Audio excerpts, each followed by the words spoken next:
Hi friends, இன்னைக்கு நம்ம சேனல்ல ராகி களி ரெசிபி தான் பார்க்க போறோம். இது ரொம்பவே உடம்புக்கு ஹெல்தியான ஒரு ரெசிபி. நாட்டுக்கோழி குழம்பு, கருவாட்டு குழம்புக்கெல்லாம் அட்டகாசமான காம்பினேஷனா இருக்கும். இது பண்றதுக்கு நான் 1 கப் ராகி மாவு எடுத்துக்கிறேன்.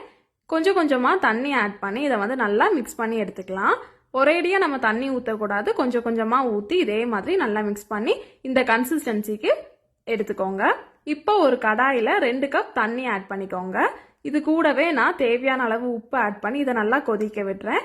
இது நல்லா கொதிச்சதுக்கு அப்புறமா ஏற்கனவே நம்ம ரெடி பண்ணி வச்சிருந்த ராகி கலவையை இதில் ஆட் பண்ணி கைவிடாமல் மிக்ஸ் பண்ணிட்டுருங்க. நீங்கள் மிக்ஸ் பண்ணாமல் இருந்தீங்கன்னா அது கட்டி கட்டியாக ஆயிரும். ஸோ இதை மாதிரி நீங்கள் கைவிடாமல் மிக்ஸ் பண்ணிகிட்டே இருக்கணும். மிக்ஸ் பண்ணிகிட்டே இருக்க போது இதை மாதிரி திக்காகும். ஒரு 5 நிமிஷம் இதை க்ளோஸ் பண்ணி குக் பண்ணலாம். ஒரு சின்ன பவுலில் நெய் தடவி அந்த ராகி களியை ஆட் பண்ணலாம். இல்லைன்னா நீங்கள் கையில் கூட கொஞ்சம் சூடு ஆறுனதுக்கு அப்புறம் உருட்டி எடுத்துக்கலாம். இதே மாதிரி நீங்களும் ட்ரை பண்ணி பாருங்கள். இந்த வீடியோ பிடிச்சிருக்குன்னா சப்ஸ்கிரைப் பண்ணுங்கள்.